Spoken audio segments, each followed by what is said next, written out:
imamo tukaj misionarja, da nam malo spregovori o tem, kaj dela. Jaz bomo postavili nekaj vprašanja. Tudi zaradi tega, ker sem tam bil, ker sem to videl. In lahko rečem samo na začetku to, da res nisem mogel verjeti, ko sem bil tam, da so naši slovenski misionarji jezuiti toliko naredili v tistih krajih. To je mene presenetilo. Je pustilo odprtimi usti. Vrlo iskreno reče.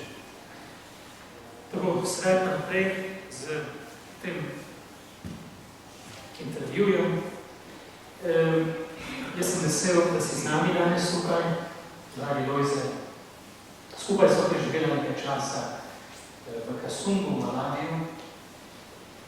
In ko smo pristali na letališču v Lilongwe in se nas ti prišel iskat, z enim takim starejšim džipom, koliko let je prav to. V teh tednih so se vozilo, samo kar prve malo zdrelan. Takrat sem se zavedel, da nisem za misionarja. To ni zame. Ampak sem hvaležen Bogu, da je to drugi. In ko smo se vozili čez Lilongwe v Kasongo, da je približno 1 uro vožnje, sem si rekel, Malawi je tako revna država. Jaz toga sem videl ljudi, ki nekaj skušajo prodajati po poti, hiše, te vasi, narejene hiše iz plata, iz opeke, ki jo sami pečejo in podobno. Ne vem, sem videl precej revščine. Ne toliko kot v Zambiji, Malawi je pa res revna država. In zdaj moje vprašanje na začetku je nakratko, kako živijo ti ljudje, kaj delajo, kako je ta država, kakšna je sploh situacija v tej državi? Jaz sem prišel v Malawi iz Zambije leta 2007 in podobno kot je Ivan povedal, sem tudi jaz doživel šok. Res spričo silne revščine. Spričo tega, da ljudje pač nimajo priložnosti, da bi se razvijali kakor druge države. Ena od razlag je, da Malawi nima naravnih bogatstev oziroma naravnih dobrin, kakor jih imajo vse okoliške države dobro.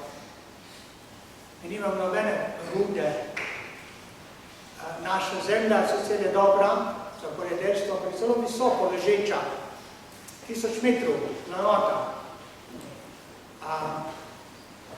Malawi je zelo majhen, okrog 100,000 kvadratnih kilometrov, 5krat večji od Slovenije. Ima 17 milijonov ljudi, 83% tega prebivalstva so podeželani, ljudje na vaseh, se ukvarjajo s poljedelstvom, en pridelek na leto, enkrat prodajo svoje pridelke v večjih količinah in tako se lahko reče, imajo eno plačo na leto iz prodajanja pridelkov.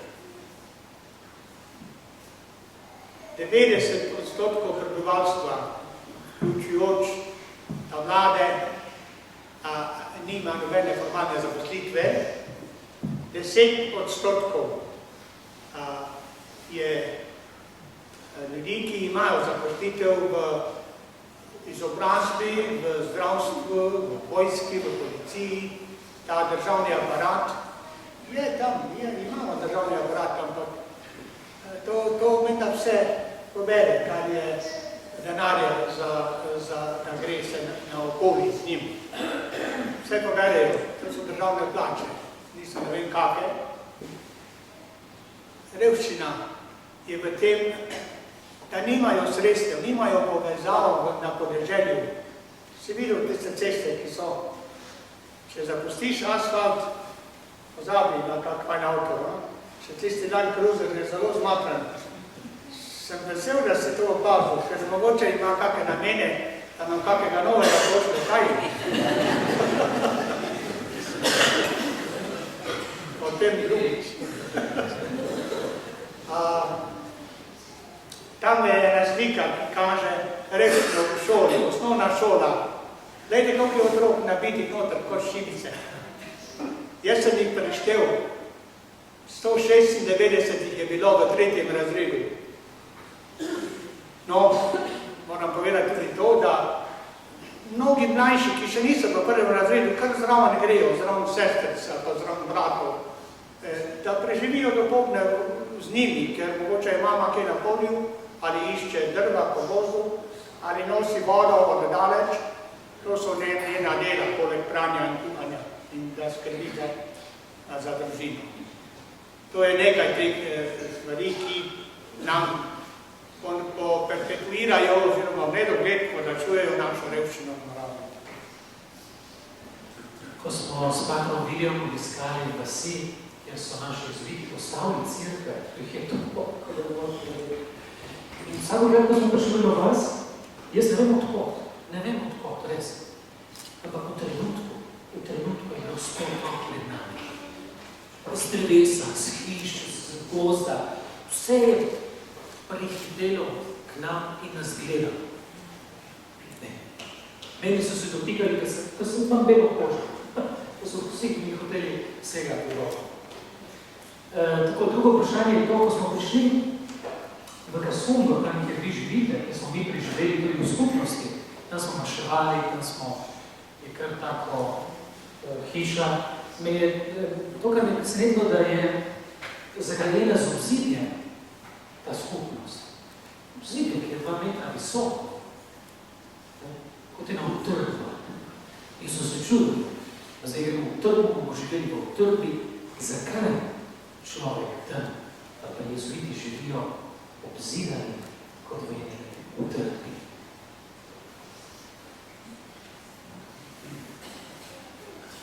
Se zdi, da je moja domovina tako ali drugače posnemala Malawi in naredila žico okrog cele države. No? Pride do tega, da je potrebno varnost utrditi.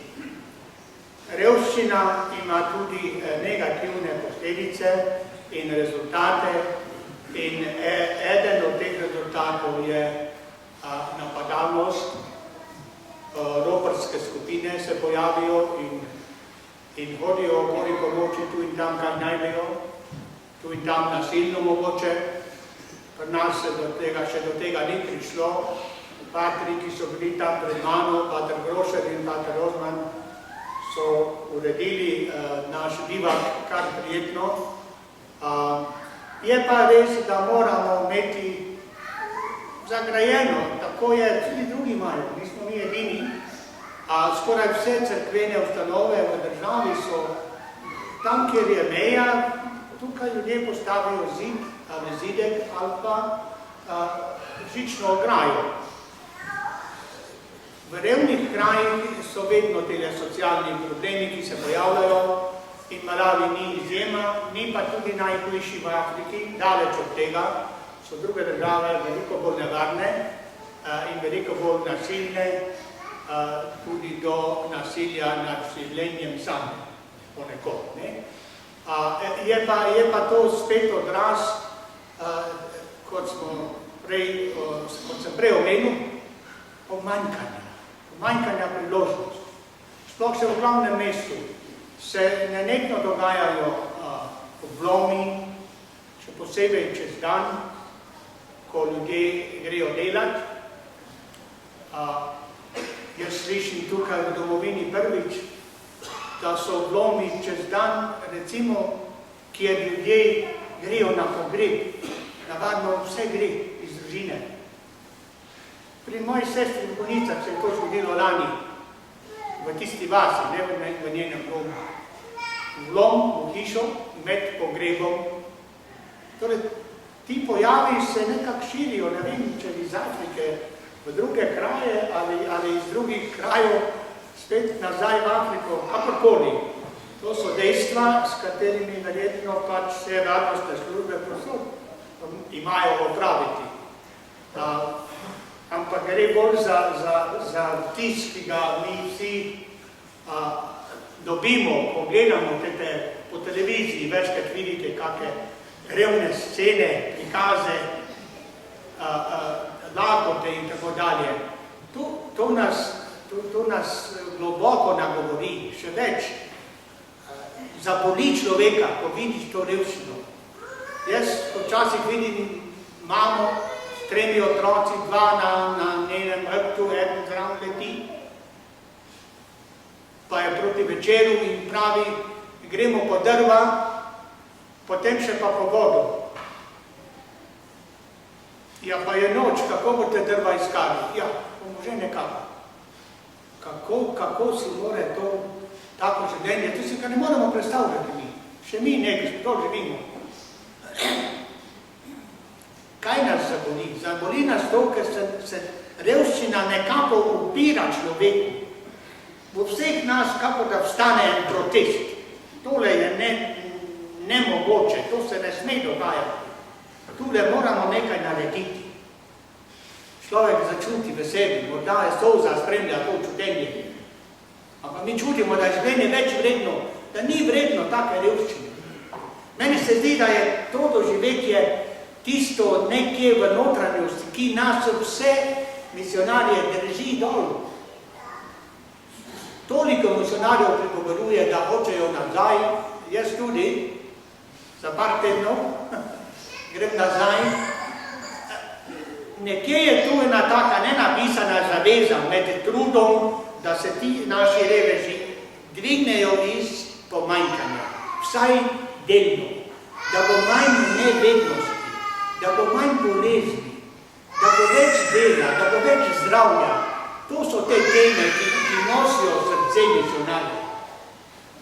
In tisti, ki pridejo na obisk, pa ne vejo, kako bi mislili o tem. Včasih bi že zagrabili za tisto delo, ki ga mnogi drugi opravljamo.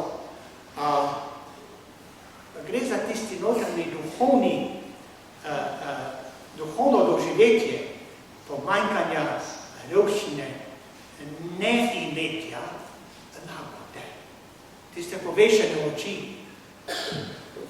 Pa povem, jezuiti, ko smo študirali, kaj bi naredili v Malaviju, a bomo začeli otroke hraniti, ali bomo imeli eno menzo za njih, kjer jih je veliko, a naj začnemo njim hiše zidati ali kaj.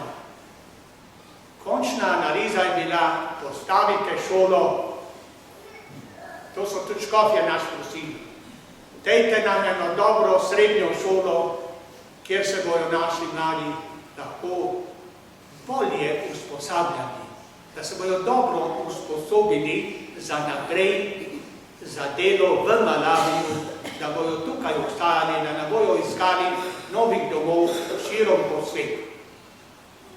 Kako? To je bila glavna izbira, kako se srečati z revščino, z dvigom izobrazbe. Zadnje vprašanje zadeva to šolo. Ko sem videl, da v tej revščini, tam v Kasungu, je griček, na katerem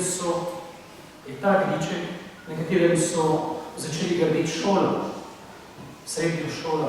In ko je general obiskal ta prostor, je rekel, to je pa res sem čudež, to je velik blagoslov, da v tej revščini se dviga eno upanje, ena oaza, ki bo dala marsikateremu otroku možnost za šolanje. In tam prihajajo otroci, ki res so tako revni, da nimajo niti posteljnine, ampak želijo pa tam študirati. Naberijo nekaj denarja za eno leto in potem tam preživijo. In to šolo podpirajo, seveda podpira družba Jezusova v svetu, podpiramo tudi mi kot provinca. Mogoče še kakšna slika naprej. Letos so začeli septembra prvič z otroci v tej šoli. Lahko gremo še naprej. Menda so jih sprejeli na začetku 200, zdaj bojo na koncu še 500 sprejeli. Tako tako da, če na kratko, res na kratko, če smo že šli čez, poveš v tej šoli še kakšno stvar.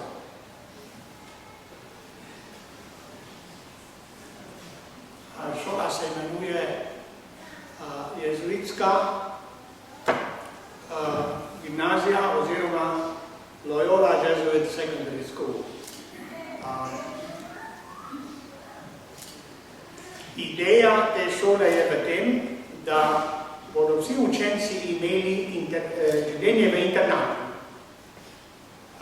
Ne bojo hodili domov po pouku, ampak bojo šli nazaj v internate, bodo tukaj na razpolago za skupno delo in pripravo za jutri, delo domače naloge, skupaj športne programe ali sprehode, delo na šoli.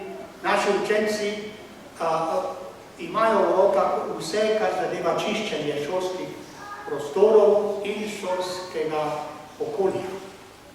Čistijo. To je del ne toliko izobrazbe, koliko vzgoje. Šola je zelo draga, starši plačajo oziroma dajo v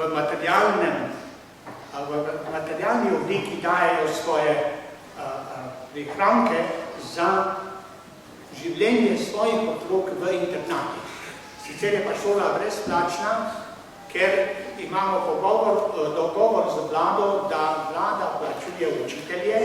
Učitelji, ki delajo na naši šoli, so državni uradniki, sicer morajo paziti, kakšna poročila lahko mi napišemo o njihovem delu.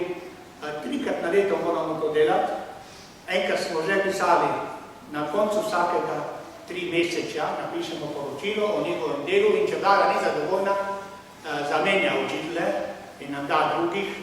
Tako da je v tem sodelovanju smo dosegli to, da je šola veliko bolj poceni, ker naj bi služila našim revnim. Včasih jaz v kakšnem pismu imenujem našim cunjarjem, ampak ne ponižujem. Preprosti so, mnogi v cunjah. Se spomnim prve učenje, ki je prišla lani 6. septembra. V plastični vrečki, kot vi prihajate iz trgovini, v plastični vrečki je imela notri ene japonke, pa eno brisačo, eno milo in en kuli. Nič drugega. Ja, prinesla je, kar je imela, kot tista Boga Dova, ki je šla v cerkev, prinesla, kar je doma imela in dala v navino. Nekje je eno zadoščenje, da človek lahko dela med revnimi, ker revni nas veliko naučijo. Naučijo nas, kako biti prijatelji, kako so si med seboj prijazni, kako radi pomagajo. Tisti, ki so malo boljše stoječi, pomagajo onim slabše stoječim v finančnem živu. Izredna doživetja, pridite v Afriko, naberite si bogatstva duhovnega, ki se tam lahko kar hitro doživi. Bog vas živi, čas se izteka. Hvala lepa.